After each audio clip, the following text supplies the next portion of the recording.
भजन करते करते आगे बढ़ता है तो उसका जो अंतःकरण है और अंतःकरण का जो अधिष्ठात्र चित्त है उसमें विवेक प्रकट हो जाता है, जागृत हो जाता है।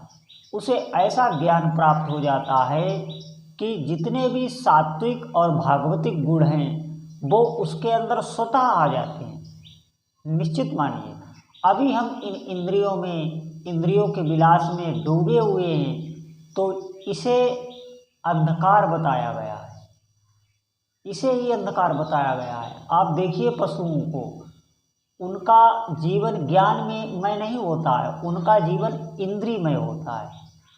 वो चौबीसों घंटे सिर्फ अपनी इंद्रियों की तृप्ति के लिए ही लगे हुए होते हैं। आप पशुओं को देखना, वो भक्ति नहीं कर सकते। इसी प्रकार जो मनुष्य भी इंद्रियों के रमण में ही लगे हुए हैं, उनका जीवन अंधकारमय है। निश्चित मानिए वो अपना समय खो रहे हैं। बहुत कीमती समय होता है जब आपके अंदर आध्यात्मिक शक्ति का जागृत होगा, जिसे विवेक कहते हैं। तब आपका जो अपना पिछला जीवन आपका व्यर्थ गया, आपको बहुत भारी संकोच होगा कि ये मेरा समय कैसे चला गया, मैं इसमें भी जब तब साधन नहीं कर पाया, ये मेरा समय चला गया। तब आपको ऐसी ग्लानि होने लगेगी। क्यों? क्योंकि अब आपके अंदर ज्ञान प्रकट होने लगा है। भगवान का नाम जप करते करते आपके अंदर ज्ञान, दिव्य ज्ञान, पहले दिव्य ज्ञान प्रकट होता है।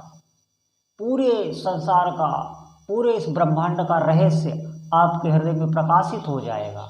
विश्वास करें, जब आपके हृदय में प्रकाशित हो जाएगा, उसके बाद में आपको अपने इष्ट देव के प्रति आपके हृदय में प्रीति उत्पन्न हो जाएगी। फिर आपको दुख छू भी नहीं सकता। इन सुख दुख से फिर बहुत ऊपर साधक उठ जाता है, ये अवस्थाएं आ जाती हैं। अभी क्या है, अभी हम इंद्रियों के सुख को सिर्फ सुख मान रहे हैं और हमारे अंदर ये जो आध्यात्मिक शक्ति है ये नहीं होती है। तो हम जब इंद्रियों का भोग हमें प्राप्त नहीं होता है या उसमें बाधा पड़ती है तो हमें क्रोध आता है। आप देखिए, क्षणिक क्षणिक लोग क्रोध हो जाते हैं, छोटी छोटी बातों में उनको क्रोध आता है, मन खिन्न हो जाता है, छोटी छोटी बातों में वो प्रसन्न हो जाते हैं और छोटी छोटी बातों में दुखी हो जाते हैं। ये आध्यात्मिक शक्ति का विकास ही नहीं है हृदय में। वो कैसे हो? भजन नहीं कर पा रहे हैं। लेकिन भजन कैसे हो? भजन भी तो नहीं हो रहा है। भजन करना चाह रहे, भजन नहीं हो रहा है। भजन करने के लिए आपको सत्संग सुनना होगा, जिससे हमारा भजन में उत्साह बढ़े। उसके बाद आप धीरे धीरे भजन में लग जाएंगे। निश्चित मानिए आपके अंदर वो आध्यात्मिक शक्ति जागृत हो जाएगी। फिर आप इंद्रिय विजय स्वयं हो जाएंगे। आपको अच्छा ही नहीं लगेगा तो आप इंद्रिय के भोगों में क्यों जाएंगे? जब आपको, अभी आपको जो कार्य अच्छा नहीं लगता आप वो नहीं करते ना, इसी प्रकार आपको रुचि ही नहीं आएगी इंद्रिय भोगों में। जब आपको भीतरी आनंद प्राप्त होने लगेगा, क्योंकि जब अपने इष्ट देव के प्रति प्रेम हो जाएगा तो आपको आंतरिक सुख, अंतर का सुख प्राप्त होने लगेगा।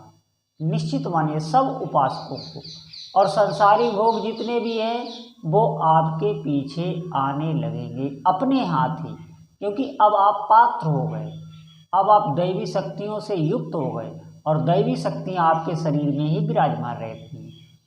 वो तो हम अशुद्ध खान पान, उल्टे सीधे व्यवहार, इंद्रियों से गलत भोग भोगते हैं, उससे वो दैवी शक्तियाँ लुप्त प्राय हो जाती रहती हैं, शरीर में प्रकाशित नहीं होती।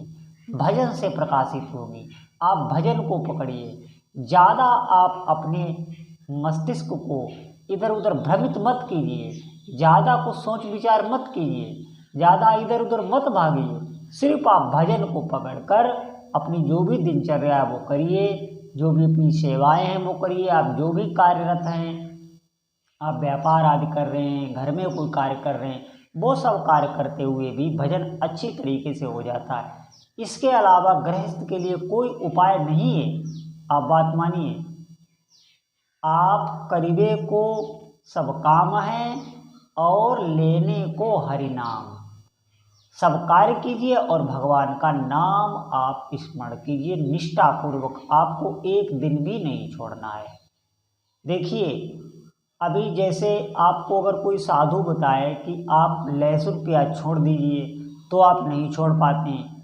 थोड़ा भजन करने के बाद फिर आपको लगता है नहीं ये बेकार है, आप छोड़ने की कोशिश करते हैं, तो वो साधक मैंने देखा छोड़ देता है। थोड़ा भजन करके जब उसके अंदर भजन बल आ जाता है तो वो छोड़ देता है।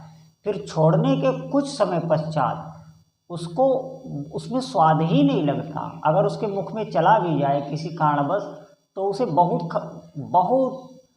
उसका चित्त जो है व्याकुल हो जाता है अगर उसके मुख में चला जाए, और वो सोचता है कि बताओ मैं पहले ये खाता था। उसे फिर दुख होता है, क्यों? अब वो पवित्र हो गया, अब उसे वो अच्छा नहीं लगता और बहुत प्रसन्न रहता है। इन सब चीज़ों को छोड़ने के बाद प्रसन्नता आती है हृदय।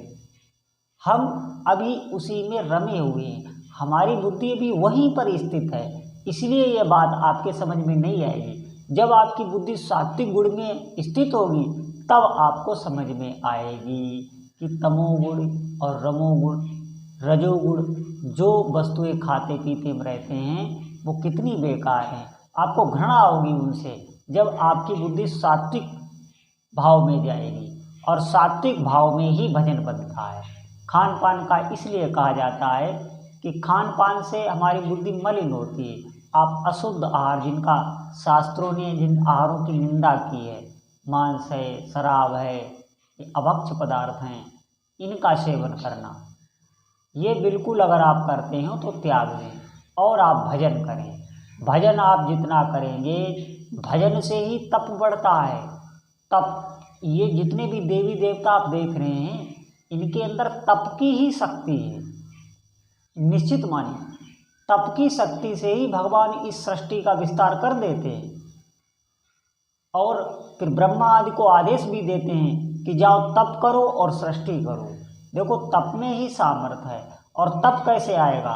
तप आएगा भजन करने से, क्योंकि और युगों में और तप है, लेकिन कलयुग में केवल नाम जप है।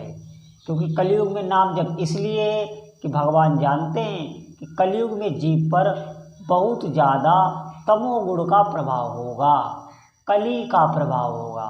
उससे जो है समाज पूरा प्रभावित होगा, वैसे ही वो कर्म करेगा और आयु बहुत क्षीण होगी। इसीलिए वो भजन साधन नहीं कर सकता। कोई भी नाम जब तो वो कर सकता है, चलते फिरते उठते बैठते भगवान का नाम तो वो ले ही रट ही सकता है। इससे बहुत तपोबल बढ़ता है, और जब आपके अंदर तपोबल बढ़ेगा तो सारी शक्तियाँ जागृत हो जाएंगी। जिन शक्तियों के लिए हम इधर उधर भागते हैं, आपको कहीं जाना नहीं पड़ेगा, आपके अंदर खुद जागृत हो जाएंगी। जितनी दैवी शक्तियाँ हैं वो पहले से विराजमान हैं, लेकिन शुद्ध सात्विक भावना होने के कारण वो सुप्त हैं, वो सब जागृत हो जाएंगे। तो मेरा सभी से यही प्रार्थना है कि आप भजन में लगे।